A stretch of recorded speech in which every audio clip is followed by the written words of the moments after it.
Salut tout le monde! L'architecture sur Android, c'est un sujet qui fait souvent un peu peur. On entend parler de solide, de clean, de MVVM, c'est une vraie jungle d'acronymes et de concepts, et on peut vite y perdre. Mais pas de panique. L'idée aujourd'hui, c'est de prendre une machette et de se frayer un chemin clair à travers tout ça, ensemble. Alors voilà notre plan de bataille. On va commencer par mettre tout le monde d'accord sur les termes. Ensuite, on plongera dans les règles du jeu avec Solid. Après ça, on prendra de la hauteur avec la clean architecture, on regardera de plus près comment organiser l'interface, et à la fin, promis, tout s'assemblera pour former le plan d'une appli moderne. Allez, on y va. Ok, première étape pour s'y retrouver dans cette jungle. On va poser les bases. On va définir 3 mots, 3 concepts qu'on entend partout mais qu'on mélange tout le temps. Architecture, pattern et principe. C'est vraiment la clé pour comprendre tout le reste. Alors justement, architecture, pattern, principe, c'est quoi la différence au juste ? Si c'est un peu flou, c'est tout à fait normal. On est tous passés par là. Ces 3 idées sont liées, bien sûr, mais elles ne jouent pas du tout dans la même catégorie. Et on va voir, une fois qu'on a éclairci ça, tout le reste devient beaucoup plus simple. Pour que ce soit hyper clair, on va utiliser une analogie que j'adore, celle de la construction. L'architecture, c'est le plan d'urbanisme de la ville, le truc global, la vision d'ensemble. Le principe, c'est le code de la construction. C'est la loi, les règles à respecter. Du genre, toute habitation doit avoir des fondations solides. C'est non négociable. Et le design pattern alors ? Eh bien, c'est une solution toute faite à un problème courant. C'est comme choisir un modèle de fenêtre à double vitrage pour bien isoler une pièce. C'est une solution locale, réutilisable. On voit bien que les 3 travaillent ensemble. On a un plan global, l'architecture, qui doit respecter des règles, les principes, et pour les détails, on utilise des solutions éprouvées, les patterns. Bon, maintenant qu'on a clarifié le vocabulaire, on va s'attaquer au code de la construction de notre logiciel. On va parler des fameux principes solides. Pensez-y vraiment comme les fondations. Si les fondations sont solides, on peut construire un gratte-ciel dessus. Si elles sont bancales, eh bien le code ne tiendra pas longtemps. Alors, solide, c'est un acronyme bien sûr. Chaque lettre représente un principe de conception. Ce sont 5 règles d'or, disons, pour créer du code propre et maintenable. On va les passer en revue, une par une. On commence avec le S pour Single Responsibility Principle, ou principe de responsabilité unique. L'idée est super simple, mais absolument fondamentale. Une classe ne devrait avoir qu'une seule et unique raison de changer. C'est comme dans une entreprise. Le comptable fait la compta, le développeur développe. On ne demande pas au comptable de réparer le serveur. En code, c'est pareil. Une classe qui fait tout, c'est une bombe à retardement. Regardez cet exemple, c'est flagrant. À gauche, on a la classe couteau suisse qui fait tout. Elle appelle l'API, elle sauvegarde en local, elle formate les données. C'est le chaos. Si l'API change, on doit modifier cette classe. Si la base de données change, pareil. À droite, c'est beaucoup plus sain. On a une classe pour chaque responsabilité. C'est propre, c'est clair et chaque partie peut être modifiée ou testée indépendamment. Ça change la vie. Ensuite, le O, Open Closed Principle, principe ouvert-fermé. Celui-là, il est génial. Il dit que notre code doit être ouvert à l'extension, mais fermé à la modification. Ça sonne un peu bizarre, non ? Mais l'analogie de la multiprise est parfaite. Le mur est fermé, on ne va pas tout casser pour ajouter une prise, mais la multiprise est ouverte, on peut brancher tout ce qu'on veut dessus. Le but, c'est d'ajouter des fonctionnalités sans toucher au code qui marche déjà. Voilà comment ça se traduit en code. À gauche, si on veut un nouveau filtre, on est obligé de modifier la classe existante. C'est risqué, on peut introduire des bugs.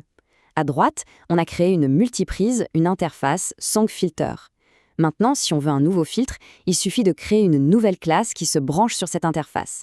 On n'a pas touché au code initial, c'est beaucoup plus robuste. Allez, on attaque le L, le Liskov Substitution Principle. Le nom fait un peu peur, je sais, mais l'idée, au fond, est assez intuitive. Ça dit simplement que si un bout de code s'attend à recevoir un objet de type parent, il doit pouvoir fonctionner exactement de la même manière si on lui passe un objet de type enfant, sans même s'en rendre compte. L'enfant ne doit pas casser les promesses faites par le parent. L'exemple que tout le monde donne, c'est celui de l'oiseau et du manchot. C'est un peu cliché, mais ça marche bien. Imaginez une classe oiseau avec une méthode volée. Logique. Maintenant, on crée une classe manchot qui hérite d'oiseau. Problème. Un manchot, ça ne vole pas. Si on fait en sorte que la méthode volée du manchot lève une exception, on viole le principe de Liskov. Un code qui attend un oiseau et qui appelle voler va cracher. Ça veut juste dire que notre abstraction, notre hiérarchie de classe n'est pas bonne. On passe au I pour Interface Segregation Principle. En gros, on ne veut pas d'interface monstre. C'est comme une télécommande universelle avec 500 boutons alors qu'on veut juste changer le volume. On se retrouve avec plein de boutons inutiles. En code, c'est pareil. Une classe ne devrait pas être forcée d'implémenter des méthodes qui ne la concernent pas. Regardez cet exemple. L'interface de gauche est énorme, elle mélange tout. Une classe qui veut juste lire des données est obligée d'avoir aussi les méthodes pour écrire, exporter, ça n'a aucun sens. La bonne approche, à droite, c'est de découper ça en plusieurs petites interfaces spécialisées. Une pour lire, une pour écrire, etc. C'est simple, logique et beaucoup plus propre. Et on termine avec le D pour Dependency Inversion Principle. Celui-ci, il faut bien le comprendre, parce qu'il est la pierre angulaire de toute l'architecture moderne. Il dit une chose très puissante. Les modules de haut niveau, comme la logique métier, ne doivent jamais dépendre des modules de bas niveau, comme les détails techniques. À la place, les deux doivent dépendre d'abstraction, c'est-à-dire d'interface. C'est la prise murale de tout à l'heure. L'ampoule ne dépend pas de la centrale nucléaire, elle dépend de la prise. Et concrètement, qu'est-ce que ça veut dire? Ça veut dire que notre view model, qui contient la logique de notre écran, ne saura pas si les données viennent d'une base de données Room ou d'une API Retrofit. Il s'en fiche complètement. Il ne connaît qu'une chose, une interface, un contrat appelé Song Repository. Et après, c'est un outil d'injection de dépendance comme Hilt qui viendra brancher la bonne implémentation au bon moment. Ça rend notre code super flexible et testable. Voilà pour Solid. On a nos règles de construction. Maintenant, on peut prendre de la hauteur et regarder le plan d'urbanisme, l'architecture globale. Et aujourd'hui, dans le monde Android, il y a un nom qui revient partout, la Clean Architecture. La Clean Architecture, ça peut paraître compliqué avec ses cercles et ses couches, mais en fait, tout repose sur une seule règle, la règle d'or, la règle de dépendance. C'est simple, les flèches des dépendances pointent toujours vers l'intérieur. Le cœur de l'application, la logique métier, ne doit dépendre de rien d'extérieur. C'est lui, la base de données, le réseau, qui dépendent de lui. Cette architecture s'organise typiquement en 3 grandes couches, 3 cercles. Tout au centre, le joyau de la couronne, la couche domaine. C'est le cerveau, la logique métier de l'appli. Cette couche est totalement indépendante du monde Android. Autour, on a la couche présentation, tout ce qui est UI, nos écrans, nos view models. Et tout à l'extérieur, la couche données, l'accès au réseau, la base de données, etc. Et comme on l'a dit, les flèches pointent vers l'intérieur. Présentation et données dépendent du domaine. Le domaine, lui, est le roi. Il ne dépend de personne. Ok, on a notre plan d'ensemble, la clean architecture. Maintenant, on va zoomer sur une des couches, la couche présentation, celle qui gère l'interface. Parce que même à l'intérieur de cette couche, il faut de l'organisation.